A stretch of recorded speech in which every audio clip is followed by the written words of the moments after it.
വന്ദേ ഭാരതിൽ എനിക്ക് രാവിലെ വെജിറ്റേറിയൻ ഭക്ഷണമാണ് പറഞ്ഞിരുന്നത്. വളരെ നല്ല ഭക്ഷണം, വളരെ നല്ല ഭക്ഷണം എന്ന് പറയുമ്പോൾ നമ്മൾ ഒരു സ്റ്റാർ ഹോട്ടൽ സ്റ്റൈലിലേക്കൊന്നും പോകുന്നില്ല. പക്ഷേ രാവിലെ നമുക്ക് സാമാന്യ രീതിക്ക് കഴിക്കാവുന്ന ഭക്ഷണം ഉണ്ടായിരുന്നു. എനിക്ക് കിട്ടിയത് അപ്പവും കടലക്കറിയും, ആ കൂട്ടത്തിൽ കുറച്ച് കേസരി, പിന്നെ ഒരു സ്നാക്സ്, പിന്നെ ഇപ്പോൾ ഉറപ്പിക്കാനുള്ള ഒരു ആപ്പിൾ ജ്യൂസ്, ഇത് പുറകെ കാപ്പി ചേർന്നു. ഇത്രയൊക്കെ പോലെ രാവിലത്തെ ബ്രേക്ക്ഫാസ്റ്റിന് ധാരാളം പോയി. പിന്നെ ഇതൊരു വലിയ മാറ്റം തന്നെയല്ല. നമ്മൾ ഈ മാറ്റത്തിനെ ഉൾക്കൊള്ളുക, ഇതിനെ അംഗീകരിക്കുക, ഇതിനെ പ്രോത്സാഹിപ്പിക്കുക, ഇതെല്ലാം നമുക്ക് ചെയ്യേണ്ട കടമകളാണ്. നന്ദിയുണ്ട് എല്ലാവരോടും.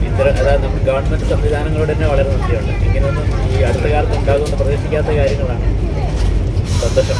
ഇപ്പം ഞാനിപ്പോൾ ഈ ഭക്ഷണത്തിൻ്റെ കാര്യം പറഞ്ഞല്ലോ, ഇത് വന്ദേ ഭാരത് തുടങ്ങിയ ആദ്യ കാലഘട്ടങ്ങളിൽ വളരെ പരക്കെ വ്യാപകമായിട്ട് പ്രചരിപ്പിച്ചിരുന്നൊരു കാര്യമാണ്. വന്ദേ ഭാരതിൽ ഭക്ഷണം കൊള്ളില്ല, അല്ലെങ്കിൽ പൊറോട്ടയ്ക്ക് ഉപ്പില്ല, കറിക്ക് എരിവ് കൂടുതലാണ്.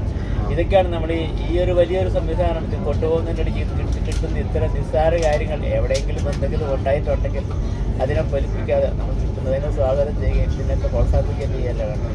അതുകൊണ്ട് ഒരിക്കലും ഭക്ഷണത്തിന് കുറ്റം പറയരുത് എന്നാണ് എൻ്റെ അഭിപ്രായം. സാമാന്യം നല്ല ഭക്ഷണം തരുന്നുണ്ട്, പിന്നെ അതിന് നമ്മൾ കുറ്റം പറയാനായിട്ട് നിൽക്കുന്നത്. നല്ലതിനെ അംഗീകരിക്കുകയോ നല്ലതിനെ പ്രോത്സാഹിപ്പിക്കുകയും ചെയ്യുന്നൊരു മനസ്ഥിതി ഇന്ത്യൻ സമൂഹത്തിന് ഉണ്ടാകട്ടെ എന്ന് ആശംസിക്കുന്നു.